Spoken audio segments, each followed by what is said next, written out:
নমস্কার, Indian stock market বাংলায় আপনাদের স্বাগত। আমি সৌভিক। অনেক দিন পর ভিডিও আসছে।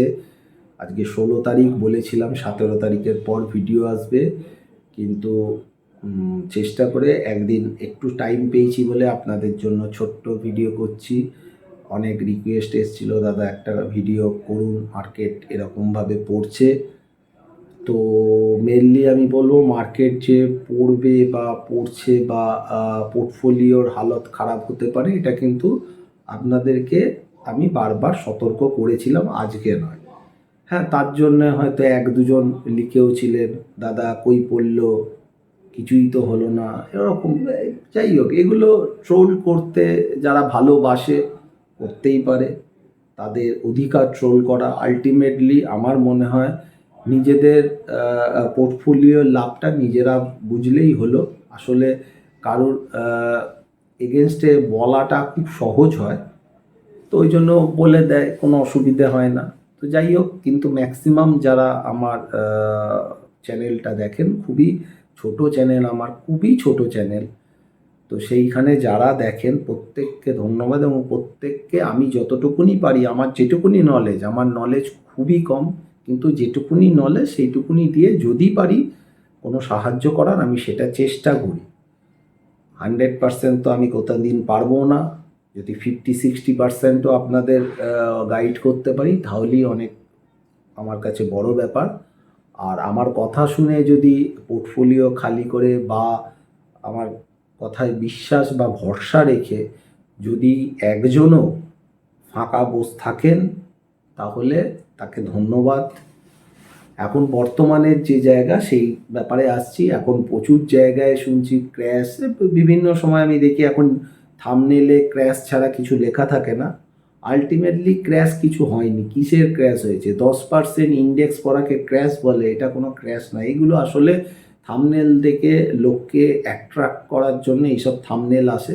আদৌ ক্র্যাশ এখনও কিছুই এটা নয়। হ্যাঁ, ক্র্যাশ বলতে পারেন পোর্টফোলিও, যেটা আমি আগেও বলেছিলাম ফাঁকা করে দেওয়ার জন্য।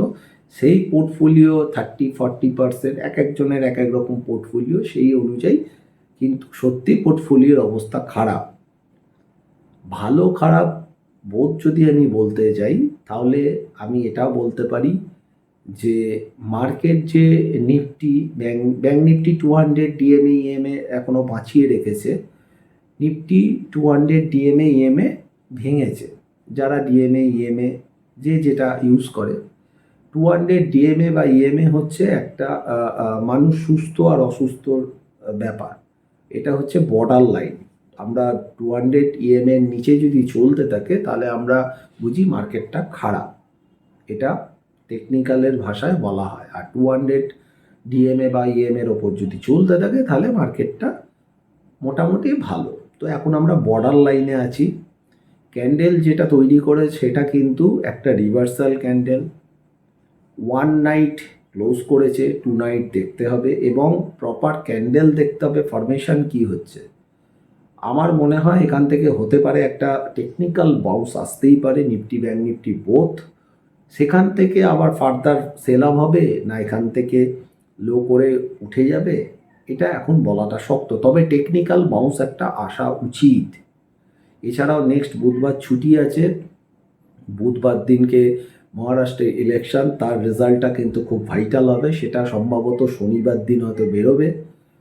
শনিবার দিন বোঝা যাবে যে মার্কেট আবার কি ভাবছে, দেখছে। যদিও আগে হয়তো মার্কেট বুঝে যাবে। যাই হোক, এফআইআইরা সেল করে চলেছে, আমাদের রিটেলাররা বাঁচাতে পারছে না। এটা দুর্ভাগ্যের ব্যাপার, কারণ অনেক জায়গায় বলা হচ্ছিল নাকি এফআইদের আর দরকার নেই, আমরা রিটেলার নাকি নিজেরাই নিজেদের স্টক মার্কেটকে তুলে নিয়ে যাব। নিশ্চয়ই আমরা নিয়ে গেছি, কিন্তু একটা কথা ভাবতে হবে যে রিটেলাররা যখন টাকা লাগায়, সেই টাকাটা রোল ওভার হয়। অর্থাৎ আমি একটা কিনলাম 100 টাকায়, 110 টাকায়, 112 টাকায় বেচে দিলাম, আবার 112 টাকা আর একটা ঢোকালাম, এইভাবে টাকাটা রোল ওভার চলছে। কিন্তু যখন টাকাগুলো আটকে আটকে যাবে, ফ্রেশ টাকা লাগানো যাবে না, তখন কিন্তু টোটালটা ব্লক হয়ে যাবে, অর্থাৎ ফ্লোটা কমে যাবে। আর এফআইআই সেই জায়গায় যদি সেল করতে থাকে, তাহলে এফআইআইকে ঠেকানোটা খুব টাফ হয়ে যায়। আর আমাদের ডিআইআই বা মিউচুয়াল ফান্ড আমাদের অনেকে এসআইপি করছে, কিন্তু আরও যখন পড়ে যাবে তখন যদি এসআইপি লোক বন্ধ করে দেয় বা রিডেমশনের চাপটা তৈরি হয়, তাহলে কিন্তু খুব ভয়ঙ্কর জায়গা হতে পারে। এটা কিন্তু আমি একটা বলে রাখলাম, হবে এটা আমি বলছি না, বলে রাখলাম। এইবার আমি উল্টো যদি হয় যে রিডেমশনটা এলো, এইবার এফআইআই বেঁচেছিল, এফআইআই যদি বাই শুরু করে, তাহলে কিন্তু মার্কেট দাঁড়িয়ে গিয়ে উপরের দিকে টান অবশ্যই মারবে এবং সেটা ভালো মতো মারবে। কিন্তু যদি টান মারে, সেটা কিসে টান মারছে? ইন্ডেক্সে মারবে, কিছু স্টকে মারবে। বহু স্টক যেগুলো পড়ে গেছে সেগুলো নেক্সট 2 বছরেও হাই টপকাবে না, নেক্সট 2 বছরেও টপকাবে না। সব স্টক নয়, বিভিন্ন স্টক, সেটা সময় সময় বোঝা যাবে। যখন র্যালিটা দেবে তখন বোঝা যাবে যে কোন স্টক এবার বা কোন সেক্টরকে মার্কেট ওপরের দিকে নিয়ে যাচ্ছে। সবসময় দেখা যায় একটা সেক্টর আগে যদি বেড়ে থাকে, পরের র্যালিতে সেই সেক্টর সাধারণত খেলে না, নতুন এক দুটো সেক্টরকে তুলে নেয় মার্কেট। তখন দেখতে হবে কোন সেক্টর। দেখবেন মার্কেট একটা জায়গায় আপনার পোর্টফোলিও রেট, এই জিনিসটা কিন্তু খুব দুঃখজনক জায়গা দাঁড়ায়। আর একটা খারাপ জিনিস যেটা হলেও হতে পারে, সেটা হচ্ছে টাইম কারেকশন। হতে পারে কি, যে একটা রেঞ্জে রেখে দিল, নিফটিটাকে একটা 1000 পয়েন্ট রেঞ্জে, বা ব্যাঙ্ক নিফটিটা একটা 2000 পয়েন্ট বা 3000 পয়েন্ট রেঞ্জে রাখলো। এইটা যদি এখন 3 মাস 6 মাস একই রেঞ্জে থাকে, তাহলে কিন্তু এটা হচ্ছে প্রায় স্লো পয়জনের মতো হয়ে যাবে। এটা আর একটা ক্ষতিকারক জিনিস হবে কিনা আমি জানি না, কিন্তু এটাও একটা সম্ভাবনা থাকে যে আস্তে আস্তে রিটেলার যারা এসছিল, বিশেষ করে 2020-র পর, সব কিছু তাদের কেউ পড়াশোনা, কেউ তার নিজস্ব ব্যবসা, প্রচুর লোক কিন্তু ছেড়ে এটাকে মেন সোর্স অফ ইনকাম করতে এসেছিল। আর আমি বারবার বলে আসছি যে শেয়ার মার্কেটকে সোর্স অফ মেন ইনকাম করার চেষ্টা করবেন না, এটাকে সেকেন্ড ইনকাম রাখুন, তাহলে সুবিধা হবে। কারণ এখানে যেহেতু মার্কেটটা সবসময় স্টেবল নয়, আজ কী হবে কাল কী হবে জানে না, সেই জন্য আমি এটাকে সবসময় বলি সেকেন্ডারি ইনকাম হিসাবে বা একটা ইনভেস্টমেন্ট অপরচুনিটি হিসাবে রাখার। তো হয়তো অনেকেই বলেন এটাকে প্রথম সোর্স অফ ইনকাম রাখার জন্য, আমার তো মনে হয় না। হ্যাঁ, যাদের প্রচুর টাকা আছে, টাকা আসছে অন্য জায়গা থেকে, কোনো অসুবিধে নেই, ঠিক আছে তাদের জন্য। কিন্তু যারা এর ওপর নির্ভর করে সংসার চালাতেন, আমার মনে হয় একদমই না, ট্রেড করে সংসার চালানো এই জিনিসটা একদম মাথা থেকে ভুলে যাওয়া কিন্তু খুব দরকার। এবং এখন মনে হয় অনেকে সেই জায়গাটা হয়তো বুঝতে পারছেন, কারণ এরকম জায়গায় অনেকে চলে এসেছিলেন। তো যাই হোক, মার্কেট সম্পর্কে আমার একটা যেটা মেন কথা, সেটা হচ্ছে একটা টেকনিক্যাল বাউন্স আসতে পারে নিফটি ব্যাঙ্ক নিফটি বোথ, এবং সেই টেকনিক্যাল বাউন্সটা সে কারণ কিছু না কিছু একটা বাজার তৈরি করে নেবে, সেটা ইমিডিয়েট আমি বলতে পারছি না, কিন্তু টেকনিক্যাল বাউন্স একটা আসা উচিত, সেটা বলছে মার্কেটের মানে চার্ট থেকে আমি যেটুকুনি বুঝতে পেরেছি, আমি ভুল হতেই পারি। তারপর গিয়ে দেখতে হবে সেখান থেকে কি ফার্দার সেল আপ করে লাস্ট লোটা ভেঙে দিচ্ছে নাকি উপরের দিকে যাচ্ছে, এটা দেখতে হবে। তবে একটা কথা বলতে পারি, যত দিন যাচ্ছে তত কিন্তু ওপরের দিকের, অর্থাৎ আমাদের যে 26,270-77 যাই হাই করুক না কেন, সেটা কিন্তু একটা তালা বন্ধ হয়ে যাচ্ছে। অর্থাৎ যত দিন যাচ্ছে ওই হাইটাকে ক্রস করার জায়গাটা কিন্তু তত কমতে থাকছে। নিশ্চয়ই একটা না একটা সময় ওটাকে ভাঙবে, এবং ভালোভাবেই ভাঙবে, এবং নিফটি অনেক দূরও যাবে, এবং প্রচুর স্টক কত গুণ হবে তার আইডিয়ার বাইরে আমরাই দেখতে পাবো। বেশি দিন নয়, 3-4-5 বছরেই হয়তো দেখতে পাবো। কিন্তু লোকের হাতে টাকাটা ধরে রাখতে হবে, এবং এই পতনের সুযোগে যে স্টক আপনাদের মনে হয় ভালো, যেগুলো ফান্ডামেন্টাল ওকে, পরের র্যালি চলতে পারে, সেখানে অল্প অল্প করে ইনভেস্ট করতে পারে। এর মানে এই নয় একটা শেয়ার আমার 50% পড়ে গেছে বলে আমি সেটাকে ইনভেস্ট করে দিলাম, একদমই নয়। আগে দেখুন কোন সেক্টর চলতে পারে, সেখান থেকে স্টক বেছে কাজ করতে পারে। তো যাই হোক, অনেক দিন পর আমার বিভিন্ন কাজে হয়তো ব্যস্ত আছি, হয়তো এখনও একটু গ্যাপ যাবে। ডিসেম্বরের ফার্স্ট উইক কি সেকেন্ড উইকের পর থেকে হয়তো রেগুলার খুব হতে পারবো।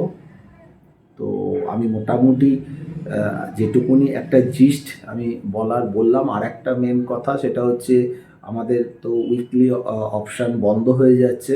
এটা কিন্তু খুব ভালো একটা আমাদের যারা অপশানে কাজ করেন তাদের জন্য আমি বলবো খুব ভালো কাজ, কারণ এতে অপশান সেলাররা খুব সুবিধা পেত, অপশান বায়ারদের প্রবলেম থাকতো। এবার কিন্তু অপশান বায়ারদের জন্য সময় ভালো, সেলারদের অনেক টাকা দিতে হবে। তো মোটামুটি ক্যাশের ওপরেও দেখে দেখে কাজ করলে দেখতেই পাচ্ছেন ভালো ভালো স্টক ভালো ভালো রিটার্ন দিচ্ছে। একটু বুঝে শুনে কাজ করুন আর টাকা পেলে টাকাটা নিন। আর নিচে এখনই প্যানিক করার কিছু হয়নি, ক্র্যাশ ফ্র্যাশ এসব কিছু এখনও আসেনি। হ্যাঁ, পড়তেই পারে, আরও পড়তেই পারে, সেটা অন্য কথা। তবে এও বলছি পড়লেও মার্কেট থাকবে না, এখানে উঠে যাবে। তবে ইনভেস্টমেন্টটা যেন ঠিক থাকে। প্যানিকে ভালো স্টক কোনোভাবেই বেচবেন না। ভালো স্টক যদি আপনার কাছে আপনার মনে হয় ভালো স্টক, কোনো তো কারণ থ্রু দিয়ে মানে নিয়েছেন, কিছু বুঝে তো নিয়েছেন। যদি আপনার কাছে মনে হয় স্টকের ব্যবসাটা ভবিষ্যতে যেতে পারে, হতে পারে 2 বছর না হলে 3 বছর পর গেল, হতেই পারে, সেগুলো প্যানিকে বেচবেন না। পরবর্তীকালে দেখবেন ওই দামগুলো হয়তো আরও বেশি হয়ে যাবে। তো আজকে ছোট ভিডিও করছি, 11 মিনিটের, বড় করছি না। মোটামুটি একটা জিস্ট আমি বললাম। এছাড়া যারা টেলিগ্রামে আছেন তাদের মোটামুটি যে রেঞ্জটা আমার দেওয়া ছিল দেখেছেন, ওই রেঞ্জতে কি সুন্দর কাজ করছিল। একটাই রেঞ্জ দেওয়া ছিল, সেটাই প্রায় 4-5 দিন না 1 সপ্তাহ ধরে আমি দিয়ে রেখেছি। নিফটি যত ট্রাম্পের র্যালি ওখান থেকেই গেল, ওখান থেকেই কিন্তু পড়ে গেছে। তো যাই হোক, এইগুলো এই হিসাবে নিজেদের মতো কাজ করুন। নেক্সট উইকে আমি দেখছি আর একটা ভিডিও করার। হয়তো এখন একটু গ্যাপ যাচ্ছে আমার নিজস্ব বেশ কিছু কারণের জন্য। আমি রেগুলার ডিসেম্বর মাস থেকে আশা করছি রেগুলার ভিডিও যেমন আসা, তাও এখন থেকে 2টো করে আমি উইকলি চেষ্টা করছি ভিডিও করা। আজকে এখানে শেষ করলাম। ভালো থাকবেন, সুস্থ থাকবেন।